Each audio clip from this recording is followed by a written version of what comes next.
Hi, this is Matt McCormick at the Department of Philosophy, California State University, Sacramento. This is my first lecture for my Philosophy of Mind course on Daniel Dennett's multiple drafts model of consciousness, the argument from consciousness explained. And primarily the reading we've been considering is a piece called Are We Explaining Consciousness Yet?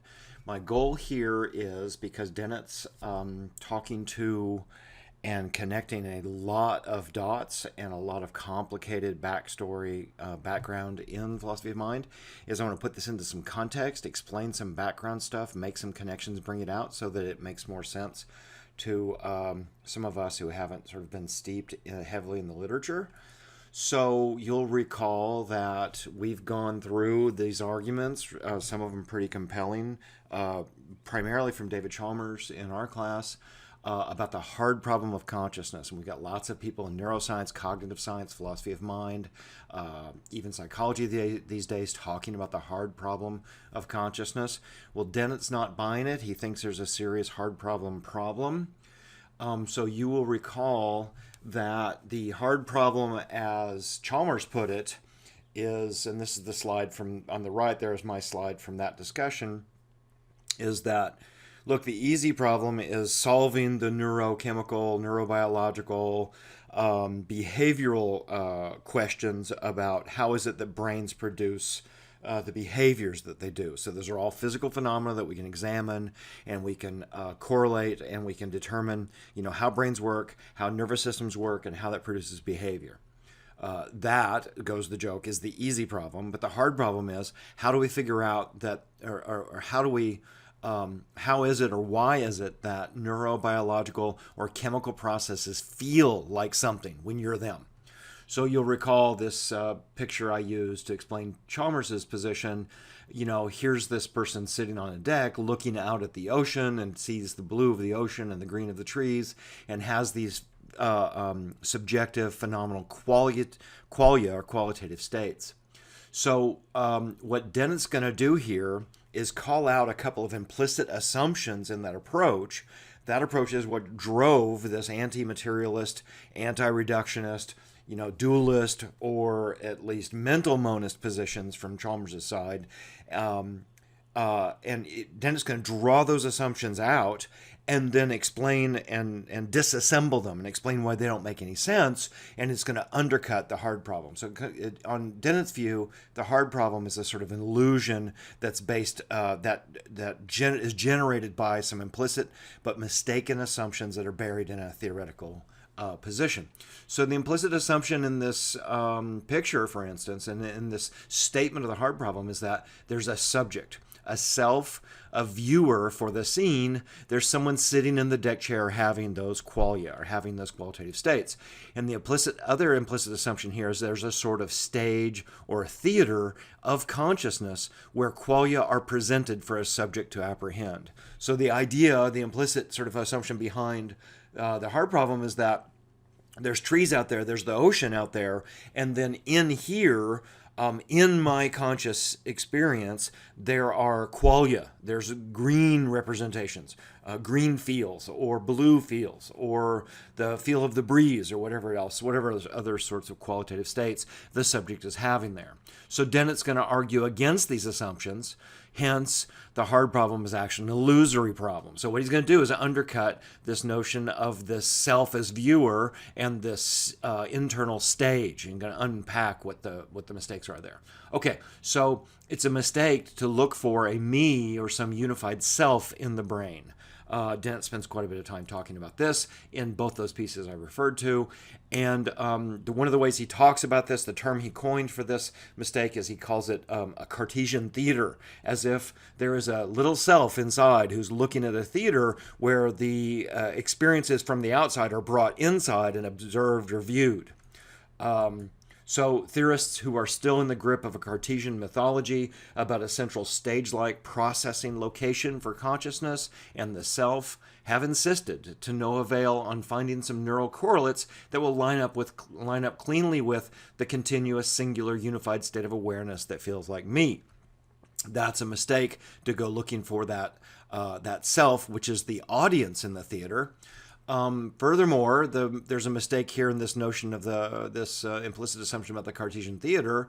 There's several sort of assumptions built into this idea that there's a central stage in the mind where everything that is an object of consciousness is observed. And you'll notice that this is the way we often talk about it. This whole movie, this Inside Out movie from Pixar, is based on this assumption that inside this little girl's head is a number of other emotions, her feelings, her id, her whatever, her various component parts of her consciousness. But notice that they're conscious too, and there's the problem, right? If we don't get rid of consciousness, if we don't get rid of a self somewhere here at some level, don't reduce it down to something, we've just pushed off the question, well, how is it that consciousness is working inside that homunculi's head, right? So that's what Dennett's going to press on here. The other assumption behind the Cartesian theater is this idea that in experience, objects in the external world are presented to the mind or the brain through the senses, and then unconscious brain processes complete their work and submit a cohesive, complete representation or representation of objects to the stage of awareness where they then get observed or watched or experienced by the self, this unified singular subject that is somehow at a second order level conscious of the qualitative states. And that's the origin of this single unified thinking observer, whoever the audience is in this kind of metaphor or in this way of thinking about what's happening.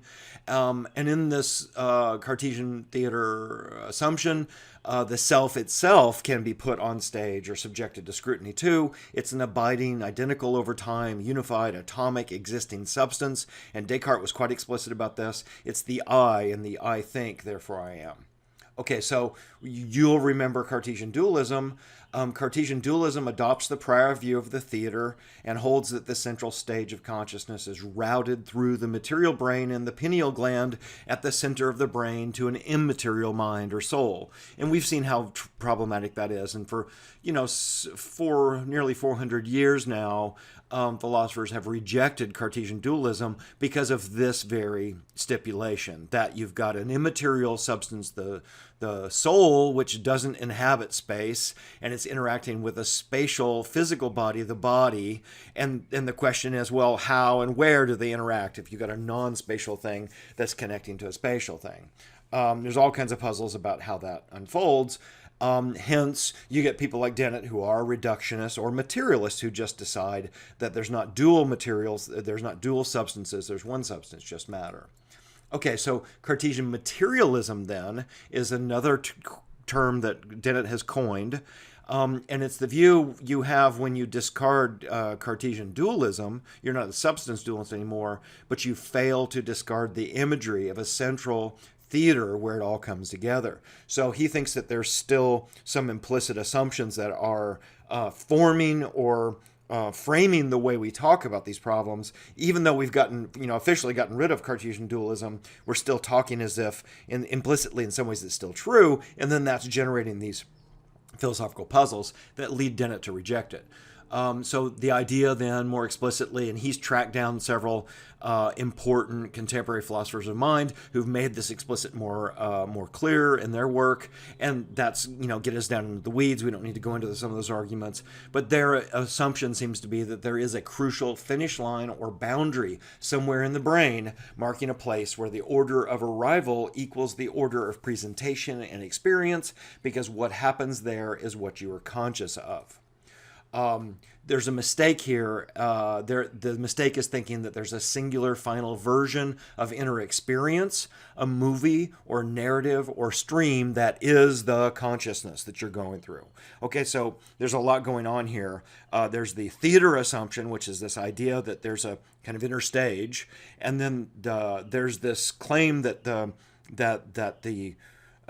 course of experience itself that transpires across the stage, that there's a single canonical monolithic narrative stream to it, that it has a particular character, that your conscious experience is this way and not some other, and it unfolds something like a movie with different scenes in it. And then there's this assumption that there's a viewer in there watching the whole thing. All right, so Dennett's going to hammer away at all three of these notions. The book that we're not reading, the piece we're not looking at, is Dennett's book from the 90s called Consciousness Explained, which is just, by all accounts, is one of the best books written in this field in the last 40 years, and it's had a huge impact on the philosophy of mind. So, and it's very readable. Dennett's a fantastic writer, so I highly recommend you take a look at that book. Okay, so here's Dennett's view then. There's no such me, no theater, no simple neural correlate for a unified self. Rather, consciousness is something more ephemeral in the rapidly changing neural firings patterns of the brain. Consciousness at any given moment is just various specialist networks of neurons that have fixed or made a discrimination that have obtained global availability. And that's from Dennett and Catch, or Dennett calls it clout or fame in the brain. For the discriminatory work of a specialist net to be a conscious state is simply to achieve broader influence or reverberation among other nets. Okay, so that's a basically eliminativist view about consciousness. He's eliminating the theater. He's going to eliminate the self. He's going to eliminate this view that there's a single canonical stream of experience that is consciousness, that you undergo in consciousness. So a singular atomic identical self that is observing this is an illusion or a mistake. And once you see why, it makes the hard problem unravel, and it gives you this very different perspective on this inquiry into what we're trying to theorize or understand here. And that he draws heavily in this account on the Dennett and Catch global workspace theory, which Dennett's done all the neuroscience background here and sort of drawn that in. And given us a sort of philosophical account that is built on the neuroscience. The proposed consensual thesis is not that this global availability causes some further effect or a different sort altogether igniting, or a different sort altogether, igniting the glow of conscious qualia, gaining entrance to the Cartesian Theater, or something like that, but that it is all by itself a conscious state. This is the hardest part of the thesis to understand and embrace. Okay, so the idea is that consciousness just is this reverberation or this amplification. Dennett and Catch call it a dynamic amplification, where some low-level discriminatory network, some cluster of neurons, is doing their work. Down at the dumb level, they're just edge detectors or color detectors. They're doing their work, and then their discriminatory work gets broadcast or picked up or reverberated through all these other areas in the brain by way of these long-distance connective transverse neurons. That's it. To just have their patterns picked up and broadcast across the brain is what makes it a conscious state. Nothing more than that. It is not that the discriminations are globally available to someone or something else. Popular or famous discriminations just are conscious states. They spring from a variety of sources and make themselves heard briefly among the clamor of the crowd. So back in Dennett and Catch's terms, there's lots of parallel, low-level neural work going on, and they're all working at the same time, and then attention will boost serially. Your attention will be focused on different things that your brain, these low-level processes, are doing, and those will boost up that low-level work into this global availability. So it goes from parallel work being done all the time to these singular contents getting famous for a little bit, broadcast across the brain until some other neural work gets done and moves in to take its place. Okay, so here's Dennett's account then, just to remind us about global workspace theory. At any given time, there are many modular cerebral networks that are active in parallel and process information in an unconscious manner. We saw that in Dennett and Catch. An information, a discrimination, becomes conscious, however, if the neural population that represents it is mobilized by top-down attentional amplification into a brain-scale state of coherent activity that involves many neurons distributed throughout the brain. Now that sounds technical and obtuse, but notice what we're doing here is we're rendering something familiar, which is your internal unfolding of your conscious states, into something else, into neural events. So now we're getting a neural, physical, functional account of how it is brains produce that stuff serially that you feel during your conscious states. The long-distance connectivity of these workplace neurons can, when they are active for a minimal duration, make the information available to a variety of processes, including perceptual categorization, long-term memorization, evaluation, and intentional action. So the idea is that the work of that little neural net becomes famous, and it gets broadcast across the brain, and other modules or other processes can now get a hold of it, and now I can talk about it because verbal centers are activated. Now I can I can point at it because I've got motor centers that are invoked. I can remember it because I've now moved it from short-term into longer-term memory. And I can perform all of these new cognitive tasks on it as a result of its getting available by means of these long-distance neurons across the brain from one low-level sort of zombie unit out to a whole bunch of other units that now lets me talk about it, reflect on it, be meta-aware of it, and have all these other tools that are now available. So we postulate, say, Dennett and Akash, that this global availability of information through the workplace is what we subjectively experience as a conscious state. So there's your reduction, your material reduction of one thing into another and having it put into its material physicalist form. Okay, so just to emphasize and sort of unpack some of the points here, some neurons have relatively narrow, dedicated discriminatory functions. They do their jobs activating under the right stimuli. And this is a picture on the left from a Michael Gazzaniga's cognitive neuroscience textbook that shows a hierarchical series of neurons where the low-level neurons are doing things like detecting vertical edges or horizontal edges. That's all they do. And then upstream, further up in the hierarchy, other neurons will wait to hear signals from both of them. And then you get corners, or you'll get rectangular surfaces, recognition. And then ultimately you'll have a neuron who, if it hears enough of its prior neighbors activate in the right sorts of ways, it'll say, hey, that's a table. And then that information gets perhaps, if it achieves consciousness in this Dennett and Akash sense, gets broadcast up into the global workspace. At the bottom, I've got a diagram or a picture, an illustration from an article that one of the authors is Christoph Koch, where they found a neuron in an epilepsy patient where this neuron activated under all of these different Halle Berry stimuli circumstances.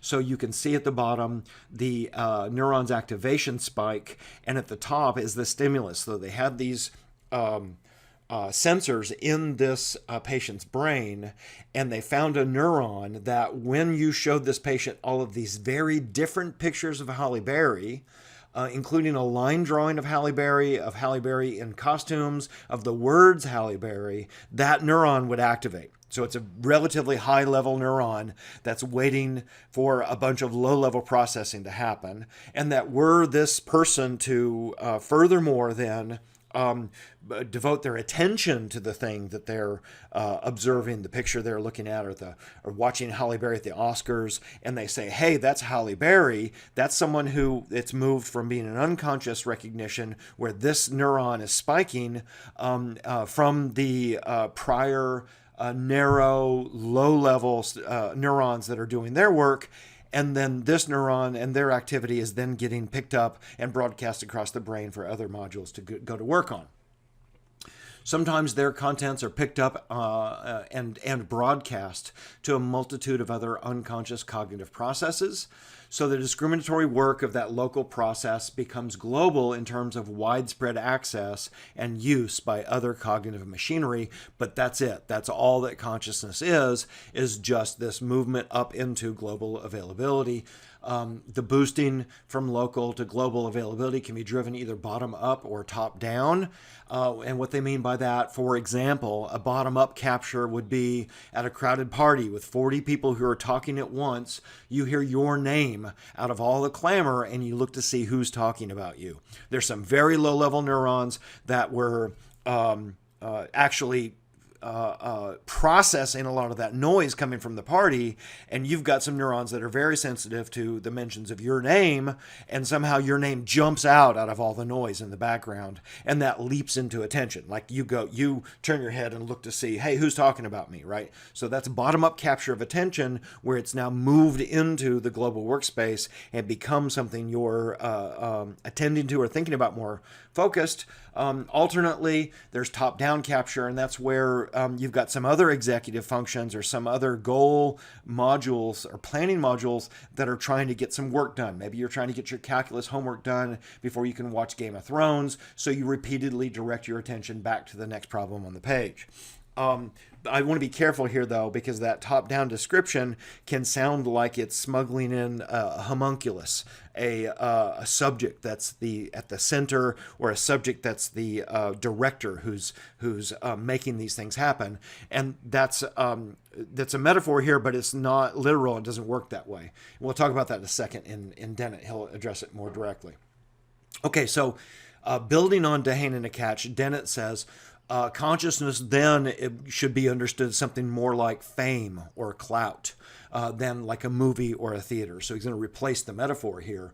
Consciousness is more like fame than television. It's not a special medium of representation in the brain into which content-bearing events must be transduced in order to become conscious. And he gives this mention or some description from Ken Wisher that draws it in. The neural correlates of awareness of a given perceptual attribute are found in the very neural structure that perceptually analyzes that attribute, like that Halle Berry neuron that's registering what's been seen. Instead of switching media or going somewhere in order to become conscious, heretofore unconscious contents, staying right where they are, can achieve something rather like fame in competition with other fame-seeking or just potentially fame-finding contents. So, in that party, there's all kinds of conversations going on around you, and you've got these neurons in, your auditory cortex and your verbal cortex that are processing and picking up little bits and pieces here and picking out a word here or a word there. And maybe you're focusing your attention on listening to the person next to you talk, and you're inhibiting all of this other work. But it's all going on in parallel while you're listening to this person talk. And then out of that background, you hear your name mentioned. So that little neural subnet's work just won out in the competition for what's being given cognitive resources across the brain, because now you've just moved your rather narrow attention from the person you were listening to talk to, hey, who is that just said my name? And that becomes the thing you're thinking about at the conscious level, because that's famous now. That's the where fame means lots of your cognitive processes and resources are now dedicated to that particular bit of work. So clout is that some neural processes develop clout, says Dennett, when processes compete for ongoing control of the body. The one with the greatest clout dominates the scene until a process with even greater clout displaces it. So maybe you look away and look to see who's saying your name, and then you look at and think about that for a minute, and then the person next to you who you were listening to keeps talking, and they draw your attention back to them, and the cognitive resources that was dedicated to you trying to figure out who said your name in the party has now been devoted back to focusing your attention on the person you were talking to and inhibiting all of that cognitive unconscious neural work that's being done in parallel on the side. In some oligarchies, Dennett says, and using a metaphor perhaps, the only way to have clout is to be known by the king. If you can go see the king and the king acknowledges you, then the king dispenses all power and all privileges, so now you're special because the king is paying attention to you. But Dennett wants to get away from that metaphor and doesn't want to describe clout that way. Our brains are more democratic. That is, there's not some central clearinghouse, there's not some king, there's no official viewer of the conscious processes, there's no Cartesian theater, but there are plenty of there are still plenty of quite sharp differences in political clout exercised by contents over time. So you get this kind of rolling competition through time of all these different neural subsystems doing their work, and it's more like a parliamentary system in some ways. Well, I won't say that. I'll say that there is a coalition of neurons whose work becomes heavy or influential across the brain, and that occupies consciousness for a while until some other coalition of neural discriminations, their content moves into the so-called spotlight. So Dehane and Akash say clout is achieved by reverberation in a sustained amplification loop. And this is you thinking for a minute and thinking continuously about, hey, who said my name over there? While the losing competitors soon fade into oblivion, unable to recruit enough specialist attention to achieve a self-sustaining reverberation. Not enough of the brain is listening to what they're saying, so they just get ignored and disappear into the background. Okay, so on global workspace theory, the neural discriminations, the content that becomes conscious, are the ones that achieve global availability to diverse cognitive processes, including attention, evaluation, memory, and verbal report. Global availability, as I've already suggested, is serial and singular, so you can only sort of think about one thing at a time very well. There are limited contents available to it at any given time, and with a large number of unconscious parallel processes that are feeding into it in the background that are all doing things in parallel. The availability, amplification, and causal influence of one set of discriminations into the global workspace precludes or inhibits other neural contents from doing so. And that's a more technical way of understanding serial here. While you are focusing your attention on figuring out who said your name at the party, you're not thinking about anything else. You can't think about anything else, even at least at the conscious level, even though you've got lots of neural activity that's registering a great deal of unconscious activity. And one of the examples I really like here is you've had this experience where you're trying to remember somebody's name, and you think to yourself, oh, it starts with the M. Is the guy's name McCormick? No, that's not it. Is it Miller? No. And you keep thinking to yourself, McCormick, Miller, or maybe you get stuck. You keep thinking Miller. Oh, it's Miller. No, it's not Miller, but it seems like it's Miller. It's not Miller. And the Miller name gets stuck. Like it's the one that's occupying or filling up the serial, rather limited contents of your sort of conscious space. And it's only later when you get distracted. And when you get distracted, unbidden, you'll have the name jump into your mind. You'll go, oh, it was Medford. And it'll just come to you somehow. It's not as if you consciously found it. It's like... Well, the way Dennett talks about it is that there was that little neural subnet that knew the name was Medford the whole time, but it was getting shouted out or overshouted by the Miller neurons that kept sticking that Miller name up there into your consciousness, and you could feel, no, that's not right. So there's another subsystem that's telling you, no, Miller's not right, but Miller is still winning the competition for the clout. Miller's the famous name at that moment. So you're keep wanting to say, no, it's Miller, but no, that's not right. Miller, that's not right. And it's only when that neurochemical process of those Miller neurons that have been shouting and won the competition, when that fades chemically, when their clout eclipses or tapers off, then finally those Medford neurons get to say, hey, it's Medford.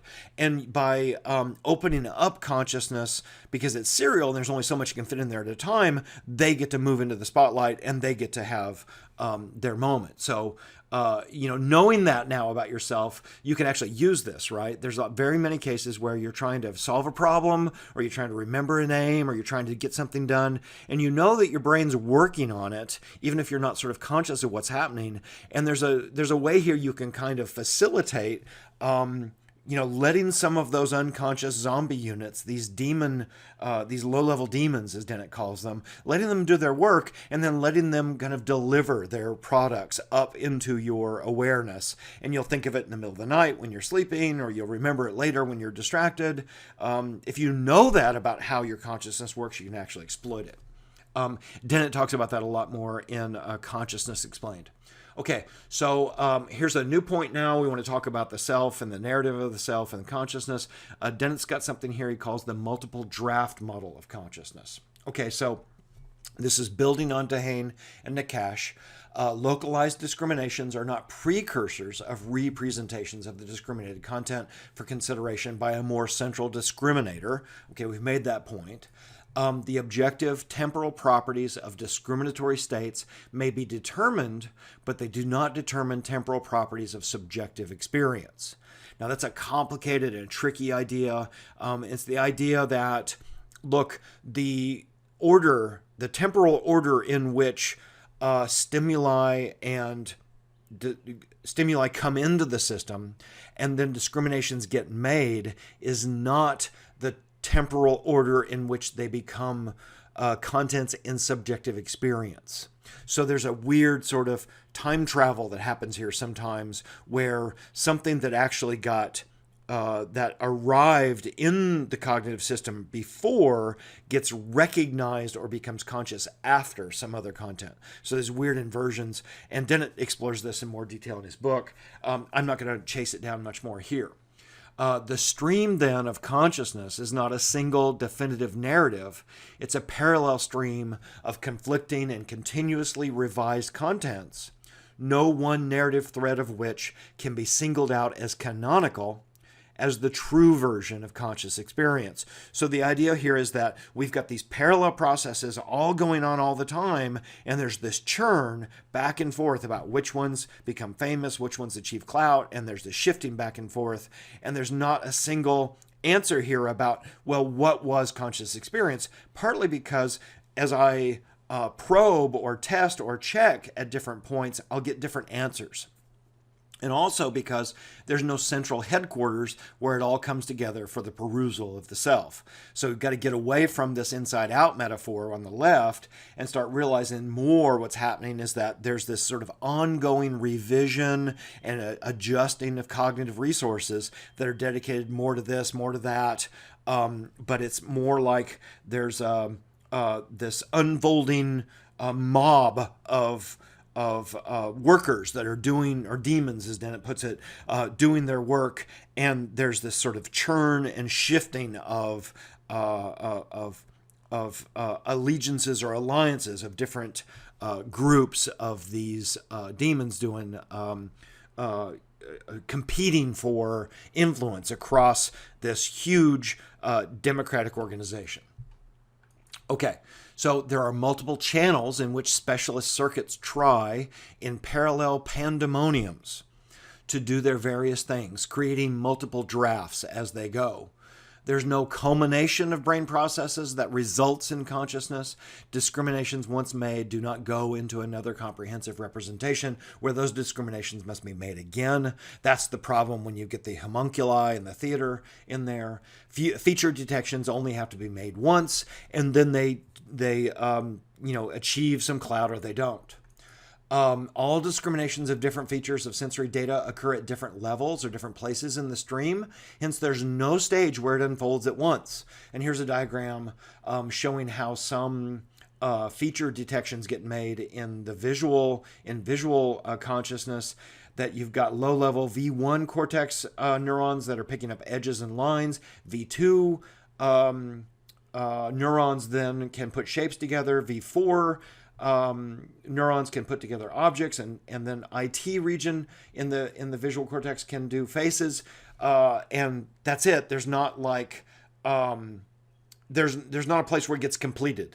There's just probing and looking at different aspects of it. You might look at the edges, you might look at the corners, you might look at the shape. You can shift around and process different aspects of the scene in front of you. And probing the stream at different places and times, either experimentally or you doing so, produces different effects and narratives from the subject. If you probe too long, say if you wait until the next day, memories of the event are significantly altered. If you probe immediately, even before verbal reactions, different stages reveal different results. So what you're experiencing sort of depends on when we check and how we check. And you might notice if you've heard me discuss this in Phil 61 or Phil 161 and some other contexts, you might notice some similarity here. There's a very nice empirical connection between what Daniel Kahneman calls the experiencing self versus the remembering self. So the experiencing self, Kahneman's a famous psychologist who they've gathered some empirical evidence that shows that, we can make this distinction between there's the you that's feeling things from moment to moment, like right now having the feels, having the experience, and there's also this remembering self that later, after the experience, that person will recall what happened to you on Tuesday at 10, and then they'll report back on what happened during the experience. And it turns out we got some really good empirical evidence that these two people will give different reports. One of the really surprising ones are that these are pain graphs that show different patients who have had different procedures done on them, and they were rating their pain. So patient A had this procedure that lasted about 9 minutes. It spiked very high and then dropped off suddenly. Patient B had a procedure that does the same thing up till minute 9, and then it tapers off more slowly all the way out to like minute 25. Now, it turns out that if I ask somebody later about the experience, they will rate the experience of patient B, if you're subjected to it, if I do both of these to you and ask you to describe them later. So I check with the remembering self. If I've done given you procedure A or given you procedure B, I'll check with the remembering self later about which one do they like, and people will actually rate the first procedure as worse than the second procedure because of the sudden drop off and the recalled or remembrance of the peak being so painful.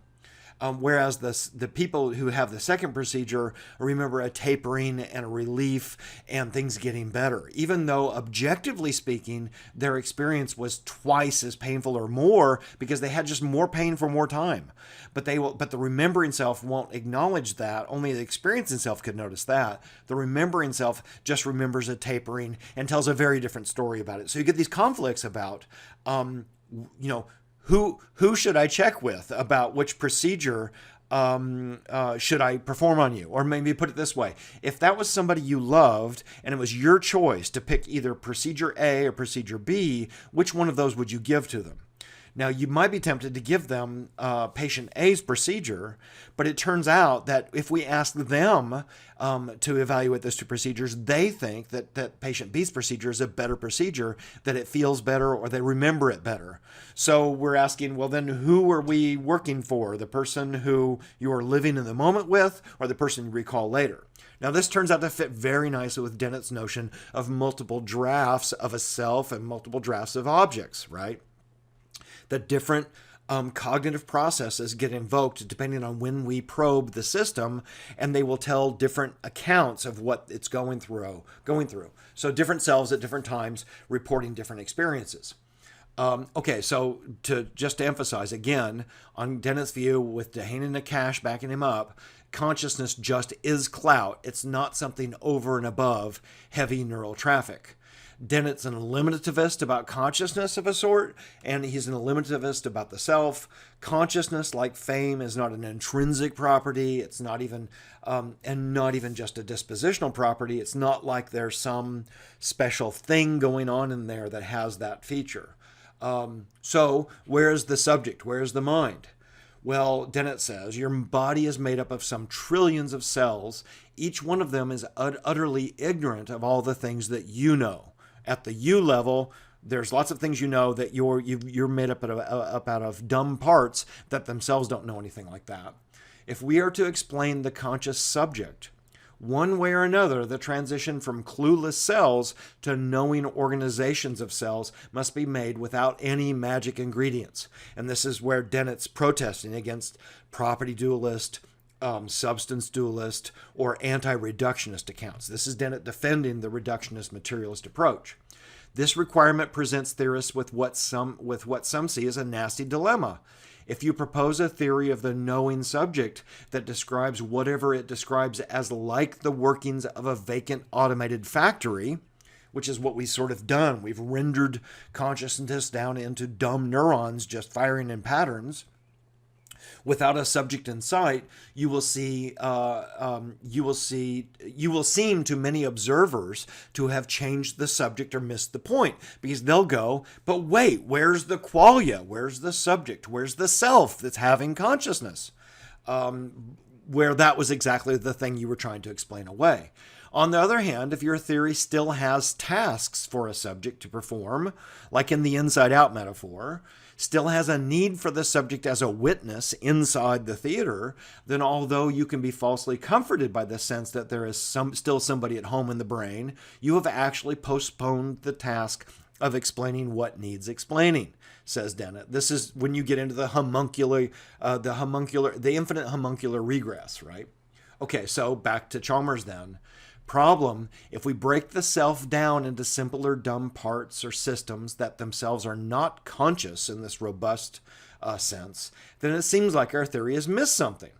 If we leave a self in there, however, to have the contents of consciousness delivered to be the observer, like the person sitting on this deck, then our theory has not addressed the problem of explaining the self. So Dennett's trying to get rid of the self by explaining it, right? It's like in biology, if you're going to explain life, you render it down into metabolic and then chemical processes. And you go, well, but wait, I don't see how it is that simple cell metabolism or simple chemical processes at the molecular level, that's not alive. Well, exactly. We're explaining life as a macro phenomena in terms of these micro phenomena, and you're not going to see life down there. Life emerges up at the macro level. So this fits really nicely with what Dehaene and Nakash said. Recall, they said each brain represents or thinks about itself at several levels. It thinks about its physical location, its biochemical homeostasis. It thinks about a person with an identity and an autobiography, modules that interpret other people's behavior and our own, its current focus of thought, and so on.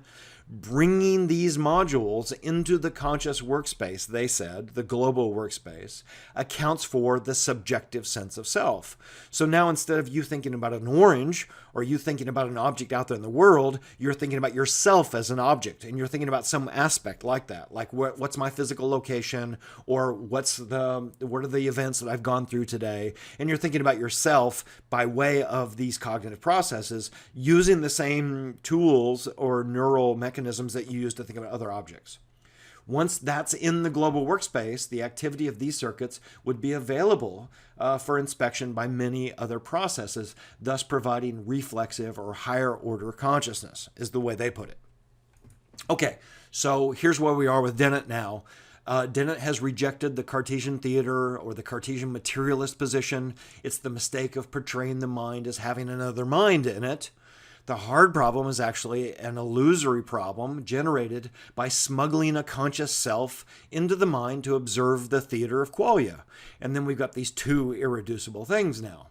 Consciousness isn't a thing that way. It's more like fame or clout. Different complexes of neurons in the brain make discriminations and compete for attention. When a particular set of discriminations achieves widespread or global broadcast, what Dennett calls fame in the brain, those discriminations occupy conscious awareness. That's it. There's no single unified narrative stream, no canonical inner life. What sort of responses move into conscious awareness depends on when and how we probe the stream. And that fits with Kahneman's experiencing versus remembering self. And with regard to the self, there's no single unified self at the center of experience that organizes and observes.